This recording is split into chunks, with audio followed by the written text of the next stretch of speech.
चलिए हम लोगों ने पिरामिड ऑफ ग्रीन देख लिया था। ठीक है, अब हम लोग पढ़ते हैं condition of solid of revolution का भी देख रहे थे। तो सॉलिड ऑफ रिवोल्यूशन क्या बताया था कि वैसा सॉलिड जो एक कंप्लीट रिवोल्यूशन के बाद बनाया जाता है, जैसे सिलेंडर हो गया, कोन हो गया, स्फीयर हो गया। इस तीनों को हम लोग बनाते हैं वन कंप्लीट रिवोल्यूशन करके, उसको सॉलिड ऑफ रिवोल्यूशन करते हैं। ठीक है, अब यहाँ पे हम लोग डिस्कस कर रहे हैं कि सिलेंडर कैसे बनाते हैं। पहला सॉलिड ऑफ रिवोल्यूशन में हम लोग देखेंगे सिलेंडर को कैसे फॉर्म करते हैं। तो सिलेंडर किसका पार्ट है? सिलेंडर पार्ट हो गया सॉलिड ऑफ रिवोल्यूशन का। तो क्या करते हैं हम लोग, एक रेक्टेंगल लेते हैं। ठीक है, इस रेक्टेंगल के एक एंड को फिक्स कर देते हैं। करने के बाद अगर इसको हम यहाँ से रोटेट करें, इस एंड को, इसको फिक्स कर दीजिए, ये फिक्स हो गया। इस एंड को फ्री कर दिया, अब इसको हम यहाँ से रोटेट कर दें। रोटेट करने पे ये अपने एक्सट्रीम पोजीशन पे आ जाएगा, यहाँ पे आया। अब फिर वापस इसको हम अपने मीन पोजीशन पे ले आए, मतलब जहाँ पे था वहीं पे ले आए। तो देखिए, एक रेक्टेंगल लिया, इसके एक एंड को फिक्स कर दिया, इसको रोटेट किया, रोटेट करके ये अपने एक्सट्रीम पोजीशन पे आएगा और फिर वापस अपने मीन पोजीशन पे जाएगा। इस तरह से यहाँ भी होगा, ये वाला कॉर्नर अपने एक्सट्रीम पोजीशन पे आया और फिर वापस अपने मीन पोजीशन पे जाएगा। तो ये जो वॉल्यूम एक्यूपाई करेगा तो ये क्या बनाएगा? सिलेंडर। तो ये अगर रेक्टेंगल के एक एंड को फिक्स करके अगर हम उसके दूसरे साइड को हम कंप्लीट रोटेट करते हैं, मतलब 360 डिग्री पे एक कंप्लीट रिवोल्यूशन कराएंगे, तब क्या बनता है? तब यहाँ से देखिए कि सिलेंडर जो होता है ये सिलेंडर फॉर्म हो जाता है। देखिए सिलेंडर फॉर्म हो रहा है कि नहीं हो रहा है। तो ये सिलेंडर बन गया। तो रेक्टेंगल को रोटेट करेंगे हम लोग तो उससे सिलेंडर बनता है। अब ये जो रोटेट कर रहा है ना, इसको हम लोग कहते हैं जनरेटर। कौन सा? जो साइड रोटेट कर रहा है, एक साइड को फिक्स कर दिया और जिसको रोटेट करेंगे तो उसको हम लोग जनरेटर कहते हैं। तो जनरेटर यहाँ भी है, जनरेटर यहाँ बना, यहाँ बना, यहाँ बना, यहाँ बना, यहाँ बना, यहाँ है, फिर यहाँ होगा, यहाँ होगा, यहाँ होगा, यहाँ होगा, यहाँ होगा। ठीक है, तो ये सब कौन सा हुआ? जनरेटर हुआ। ठीक है, तो ये जो है अभी ये वाला साइड यहाँ आया, फिर यहाँ आया, फिर यहाँ आया, फिर यहाँ, फिर यहाँ, फिर यहाँ, और फिर वापस यहाँ से होते हुए यहाँ होते हुए यहाँ होते यहाँ आ गया। तो कहता है कि एक सिलेंडर में कितने जनरेटर फॉर्म हो सकते हैं? तो कहता है कि बहुत सारे जनरेटर फॉर्म हो सकते हैं। तो इसका मतलब हम लोग कहते हैं कि इनफाइनाइट नंबर ऑफ जनरेटर जो है वो बन सकता है किसी भी सिलेंडर में। नंबर नहीं होता, बहुत सारे जनरेटर फॉर्म करा सकते हैं हम लोग। तो ये सिलेंडर हो गया। दूसरा होता है कोन। तो कोन कैसे बनता है? तो कोन को कहता है कि हम लोग एक राइट एंगल ट्रायंगल लेते हैं। किसको लेते हैं? Right angle triangle. ये राइट एंगल हो गया। इस राइट एंगल ट्रायंगल को राइट एंगल के अबाउट हमने फिक्स कर लिया, मतलब राइट एंगल जो है उसको हमने फिक्स कर लिया। और हाइपोटेनियस देख रहे ना, इस हाइपोटेनियस को हम रोटेट कराएंगे एक कंप्लीट रिवोल्यूशन। तो रोटेट कराएंगे तो ये यहाँ आ जाएगा। ठीक है, एक्सट्रीम पोजीशन पे, वापस ये अपने मीन पोजीशन पे आ जाएगा। तो ये जो वॉल्यूम ऑक्यूपाई करेगा रोटेशन के बाद, तो ये क्या बनाएगा? ये कोन बनाएगा। तो ये वाला जो देख रहे हैं, ये साइड रोटेट कर रहे हैं, तो ये अभी यहाँ है, फिर यहाँ है, फिर यहाँ आएगा, फिर यहाँ आएगा, फिर यहाँ आएगा, फिर ये इस पोजीशन पे आ गया, फिर ये यहाँ आएगा, यहाँ आएगा, यहाँ आएगा और यहाँ आएगा, फिर ये इस पोजीशन पे आ जाएगा। तो इस तरह से जनरेटर जो है, ये जनरेटर रिवॉल्व करते जाएगा और सरफेस जनरेट होते जाएगा। इस तरह से कोन फॉर्म हो जाएगा। तो राइट एंगल ट्रायंगल को राइट एंगल के बाद फिक्स कर देंगे, हाइपोटेनियस को घुमाएंगे एक कंप्लीट रिवोल्यूशन, तो क्या बनेगा? कोन बनेगा।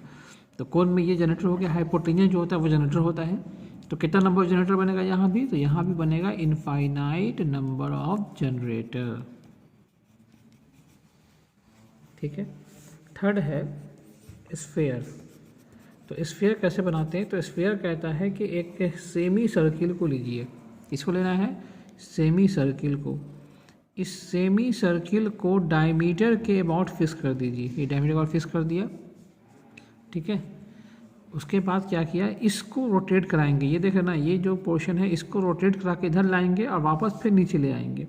तो से जो सरफेस बनेगा, जो वॉल्यूम बनेगा, वो क्या बनेगा? स्फीयर बनेगा। तो क्या करना है?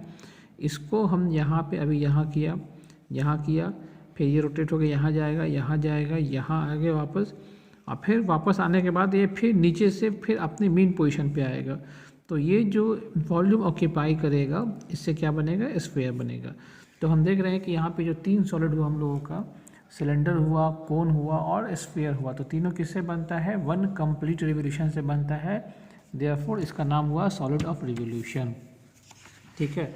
अब हम लोग करते हैं कंडीशन फॉर सॉलिड। तो सॉलिड के लिए कितने कंडीशन को पढ़ना है वो देख रहे हैं हम, कंडीशन फॉर सॉलिड। तो सारे कंडीशन को समझेंगे हम लोग, उसको फिर पढ़ेंगे। तो पहला कंडीशन है एक्सिस के about, when axis is perpendicular to HP and parallel to VP, ये हो गया। सेकंड क्या है, when axis is perpendicular to VP, इसका जस्ट अपोजिट हो जाएगा, and parallel to HP। Third हो गया, when axis is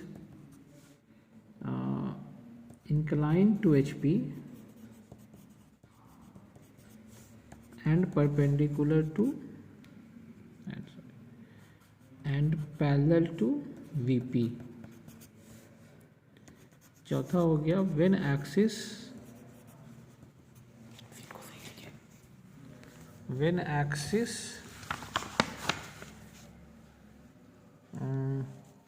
is inclined to VP, इसका अपोजिट कर देना है, एंड पैरेलल टू HP, ये हो गया। और पांचवा कंडीशन हो गया, when axis is inclined to both HP and VP, ठीक है। रोशनी ना है काजी कम है। और छठा हो गया, when axis is parallel to both HP and VP।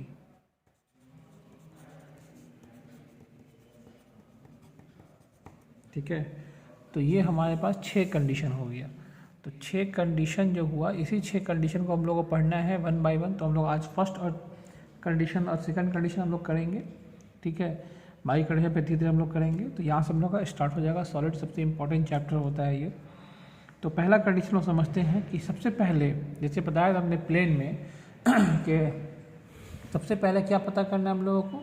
सबसे पहले जैसे प्लेन पोजीशन ऑफ प्लेन बनाया है आपने, तो सबसे पहले आपने ट्रेस आउट किया कि इसका ट्रू शेप कहाँ बनता है ना, किसी भी प्लेन का ट्रू शेप। अगर ट्रू शेप जाएगा HP में तो पहले टॉप व्यू बनाएंगे, ट्रू शेप जाएगा VP में तो पहले फ्रंट व्यू बनाएंगे, ट्रू शेप जाएगा साइड व्यू में तो पहले हम लोग प्रोफाइल प्लेन में तो पहले साइड व्यू बनाएंगे। तो ये ट्रू शेप से पता करते हैं, ठीक है। तो यहाँ भी है कि इसमें भी हम लोग पहले ट्रू शेप बनाते हैं, लेकिन ट्रू शेप किसका बनाएंगे, है ना। एक बात है कि ट्रू शेप किसका बनाएंगे सॉलिड में। तो यहाँ पे ट्रू शेप बनाते हैं बेस का, मतलब सॉलिड में जो हम लोग क्वेश्चन अटेम्प्ट करेंगे तो सबसे पहले हम लोग क्या बनाएंगे, बेस ऑफ सॉलिड। ये स्टेप जो बताएंगे तो इसमें सबसे पहले क्या बनाना है हम लोगों को, बेस ऑफ सॉलिड। सॉलिड का बेस सबसे पहले वो बनाना है। अगर बेस ऑफ सॉलिड अगर जाएगा टॉप व्यू में तो पहले टॉप व्यू ड्रॉ करिए। अगर बेस ऑफ सॉलिड जाएगा पहले फ्रंट व्यू में तो पहले फ्रंट व्यू ड्रॉ करिए। अगर बेस ऑफ सॉलिड जाएगा पहले साइड व्यू में तो पहले साइड व्यू ड्रॉ करिए। तो सबसे पहले कौन सा व्यू ड्रॉ करना है, तो सबसे पहले ड्रॉ करना है बेस ऑफ सॉलिड। तो अगर पेंटागोनल प्रिज्म है, सपोज करिए जैसे मैंने फिगर दिखाया था आपको कि ये क्या है, ये है पेंटागोनल प्रिज्म। तो इसका बेस क्या होगा, पेंटागन हुआ। अगर हेक्सागोनल प्रिज्म होगा तो बेस क्या होगा, हेक्सागन होगा। अगर स्क्वायर प्रिज्म होगा तो बेस क्या होगा, स्क्वायर होगा। तो ये पेंटागोनल प्रिज्म है जिसका बेस क्या है, पेंटागन है, ठीक है। तो इसमें पहले हमें क्या ड्रॉ करना होगा, पहले बेस को, मतलब पहले पेंटागन। अगर पेंटागन है तो पेंटागन, स्क्वायर तो स्क्वायर, जो भी होगा बेस जिस शेप में होगा पहले उस बेस को ड्रॉ करना है। ये हो गया। अब सेकेंड चीज़ आता है कि बेस ड्रॉ हो जाएगा, उसके बाद तो हम लोग उसके फेस को ड्रॉ करेंगे। तो बेस अगर जिस व्यू में जाएगा फिर उसको ड्रॉ करना है। तो इस कंडीशन से हम लोग ये समझेंगे कि बेस कहाँ जाएगा। तो पहला देखिए कि इसमें कंडीशन क्या है। मान लिया कि हम एक पिरामिड लेते हैं, ये हो गया पेंटागोनल पिरामिड। तो क्या कह रहा है कि व्हेन इस axis is perpendicular to HP। तो एक्सिस क्या होता है, तो एक्सिस कहता है कि ये एक इमेजिनरी लाइन होता है। एक्सिस क्या होता है, इमेजिनरी कहते हैं उसको जो हम लोगों को नहीं दिखता है, ठीक है। इमेजिनरी लाइन का मतलब क्या हुआ, वैसा लाइन जो हम लोगों को नहीं दिखता है उसको इमेजिनरी। एक्सिस हम लोगों को दिखता है, नहीं दिखता है। हम लोग ये मानते हैं कि इसके, ठीक है, जो इसके सेंटर है उस सेंटर से जो लाइन पास करेगा वो एक्सिस लाइन होगा। तो हम ये मानते हैं कि ये जो सेंटर हुआ, इस सेंटर से जो लाइन पास करेगा वो एक्सिस लाइन है। ये दिख नहीं रहा है, ठीक है। तो हम ये मानते हैं कि यहाँ से जो लाइन पास करेगा, ये जो लाइन पास करेगा ये क्या होगा, ये लाइन एक्सिस लाइन होगा जो इसके सेंटर से पास करेगा। मतलब यहाँ से सेंटर से जो लाइन पास करेगा वो एक्सिस, वो दिखता नहीं है। अब यहाँ पे एक्सिस परपेंडिकुलर टू एचपी है ना, तो इसका एक्सिस देखिए, अगर हम इसको बनाते हैं इस तरह से कि इसको हम मान लिया कि ये हो गया वर्टिकल प्लेन, ठीक है, और ये हो गया हॉरिजॉन्टल प्लेन। तो ये हो गया वर्टिकल, ये हो गया हॉरिजॉन्टल प्लेन, ठीक है, दिख रहा है आप लोगों को। अब यहाँ पे देखिए ये हमने रखा सॉलिड। अब बताइए इसका एक्सिस क्या है, परपेंडिकुलर टू एचपी करना है। तो इसका एक्सिस बताइए, तो अभी ये हॉरिजॉन्टल प्लेन का परपेंडिकुलर है कि नहीं है, एक्सिस परपेंडिकुलर टू एचपी हो गया, और वीपी के पैरेलल है। देखिए एक्सिस वीपी के पैरेलल होगा कि नहीं होगा, ये एक्सिस ऐसे ही यहाँ पे इस तरह से पोजीशन में होगा। तो इस पोजीशन में आने का मतलब क्या हुआ, एक्सिस जो होगा, ये जो एक्सिस है, ये जो ऐसे एक्सिस होगा इसका, तो ये एक्सिस क्या हुआ, परपेंडिकुलर टू एचपी हुआ और वीपी के पैरेलल हुआ। तो ऐसे रखेंगे सॉलिड को। तो इसका मतलब ये जो बेस है, ये जो बेस देख रहे हैं, ये बेस कहाँ जाएगा, टॉप व्यू में या फ्रंट व्यू में। तो ये बेस कहाँ बनेगा, टॉप व्यू में। इसका मतलब इस कंडीशन में बेस कहाँ बनेगा, बेस इज फॉर्म्ड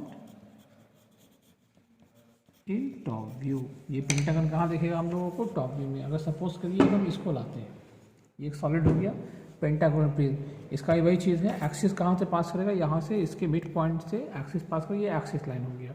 तो ये एक्सिस एचपी के परपेंडिकुलर हो गया, वीपी के पैरेलल हो गया। तो ये जो बेस है, ये बेस कहाँ बनेगा, फ्रंट व्यू या टॉप व्यू में। तो ये बेस कहाँ से दिखेगा हम लोगों को, टॉप से दिखेगा, है ना, फ्रंट से ही दिखेगा। फ्रंट से क्या दिखेगा हम लोगों को, फ्रंट से आप दिखेगा तो आपको ये दिखेगा। तो ये जो बेस है वो कहाँ से दिखेगा, टॉप से दिखेगा। इसका मतलब यहाँ पे बेस कहाँ बनेगा, टॉप व्यू में। तो एक्सिस परपेंडिकुलर टू एचपी होगा तो बेस बनेगा टॉप व्यू में। इसी क्वेश्चन को हम रिवर्स करते हैं, एक्सिस परपेंडिकुलर टू वीपी करते हैं। तो axis perpendicular to VP and parallel to HP, देखिए ऐसे रखा हुआ है, एक्सिस जो है परपेंडिकुलर टू वीपी है एंड पैरेलल टू एचपी है। तो ये हो गया वीपी के, ये देखिए वीपी है ना, ये वर्टिकल प्लेन के परपेंडिकुलर, और एचपी के जो हुआ ये एचपी हुआ, इस एचपी के पैरेलल हो गया। तो ऐसे रखा गया है। तो perpendicular to VP and parallel to HP. अब हम इस कंडीशन में जो रखे हैं इसको, ठीक है, तो इस कंडीशन में ये बेस कहाँ से दिखेगा हमको, टॉप से दिख रहा है आपको। देखिए आप टॉप से आप लोग देख रहे हैं, टॉप से दिख रहा है, कहाँ से दिखेगा ये, देखिए ये सामने से दिखेगा, ठीक है। तो ये बेस कहाँ बनेगा उस कंडीशन में, बेस बनेगा फ्रंट व्यू में, क्योंकि वर्टिकल प्लेन में बन रहा है तो फ्रंट व्यू में बनेगा। तो इस कंडीशन में अगर एक्सिस परपेंडिकुलर टू वीपी हुआ तो बेस बनेगा फ्रंट व्यू में। आप इसको भी रख के देख सकते हैं, ये हुआ फिगर। तो एक्सिस परपेंडिकुलर किसके हुआ, तो एक्सिस जो है वो परपेंडिकुलर टू वीपी हुआ, इस वीपी के परपेंडिकुलर एचपी के पैरेलल। तो ये जो बेस है, ये बेस कहाँ से दिखेगा, तो ये हमको दिखेगा सामने से फ्रंट व्यू से, तो बेस बनेगा फ्रंट व्यू में। तो इसका मतलब इस कंडीशन में base is formed in front view, ठीक है।